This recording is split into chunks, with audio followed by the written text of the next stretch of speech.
Hello，大家好，我是 X Form 刘俊，很开心这一次可以和大家一起看最后一期的登场的洛阳。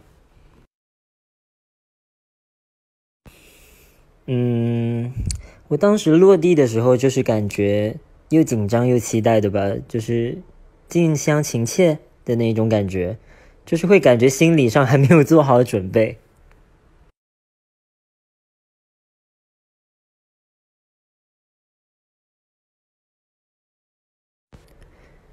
当时跟妈妈连线的时候，就讨论起了叔公跟我之间相差了多少个辈分，然后还有就是聊起了，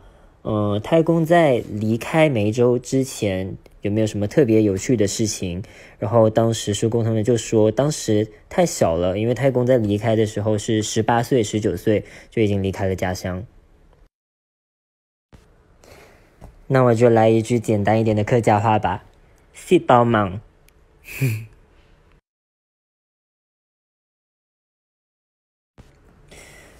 其实这一次巡逻这一支舞的灵感是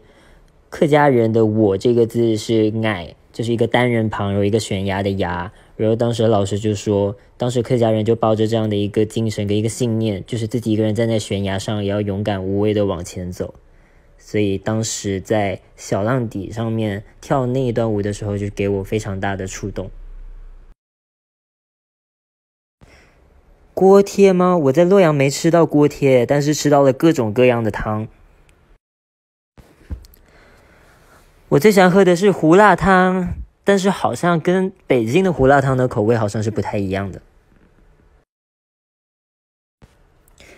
他们知道了之后特别的开心，也特别的感动，然后就是说好了下一次回去的时候一定会带回去，然后给他们翻阅给他们看。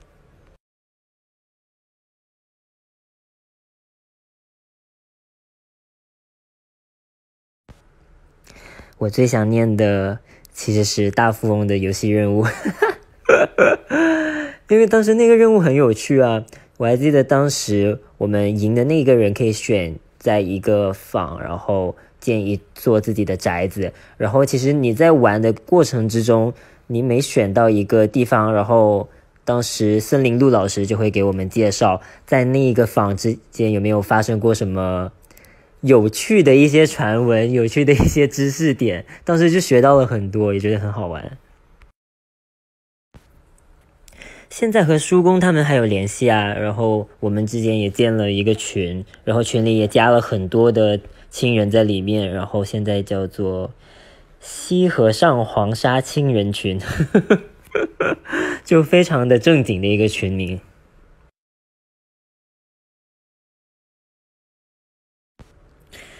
在家族群里面最活跃分享的其实是表哥，像世宽叔公跟世建叔公他们其实都相对来说比较害羞，都不怎么发言，然后但是他们一般会在群里就会分享各种美食。射箭有没有进步了？我不知道，因为一直没有机会去练习，然后但是很喜欢射箭这一个项目，如果有机会的话，我想再去多练习练习，然后多玩一玩。毕竟我是射手座。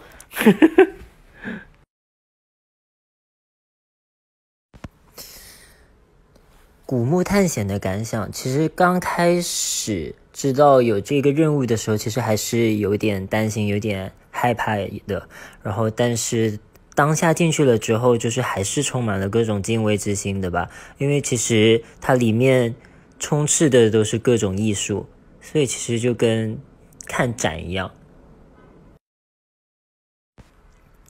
我觉得参加登场的洛阳这个节目，我是没有任何的遗憾的，因为我心里最大的心愿已经完成了，就是找到了亲人，然后寻到了根。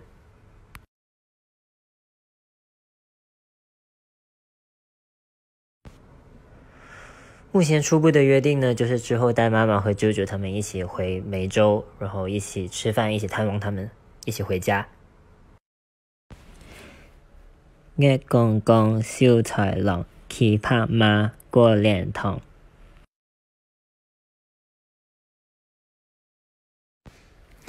如果推荐一个景点的话，我应该会推荐定鼎门，因为定鼎门是当时隋唐洛阳城的南城，就是南城门，然后它是丝绸之路的终点，然后当时就有很多商队的骆驼的那个脚印，至今还有那个足迹在那一边。我觉得我要特别感谢的就是负责我的 PD 吧，因为我每一次去录制的时候，就会发现他一次的比一次晒得更黑了。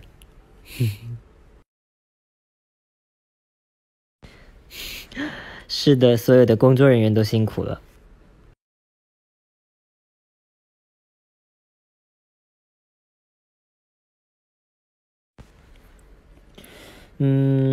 我具体也不太记得我第一句学会的客家话是什么了，但是因为我从小就是在外公外婆、爸爸妈妈身边长大，然后他们就是一直都是在我身边讲客家话。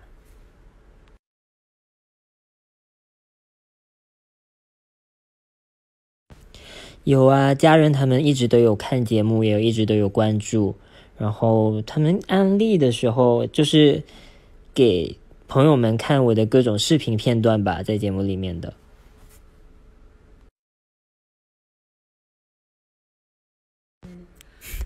等一下，你们刷的太快了，我来不及看。当时在写族谱的时候是觉得慎重的吧，因为族谱原来是指，记载儿子这一边的，然后是不记载女儿的，然后我是女儿这一边的嘛，所以就会担忧是不是不能写上自己的名字上去了。但是叔公就说没有关系，现在女儿都能写了，你为什么不能写？就让我写上去了。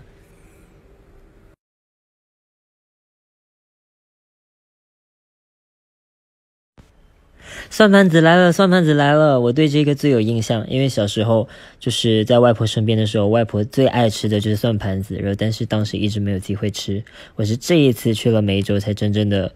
认真的品尝了，真的很好吃。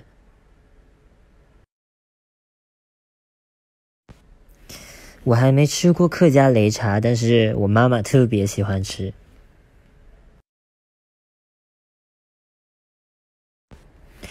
其实他们都不是叫我阿英，都是叫我阿英。阿英来了。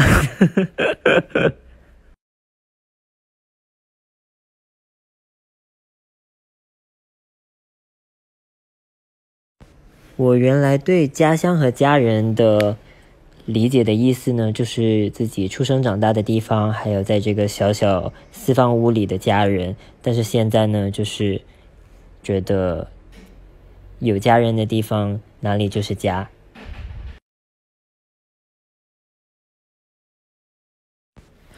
我最喜欢登场了洛阳的第几期呢？我每一期都喜欢，因为每一期我都能学到不一样的东西，感受都不一样。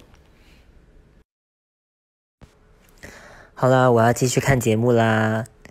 我们有机会下一次再一起聊天，一起看节目。拜拜。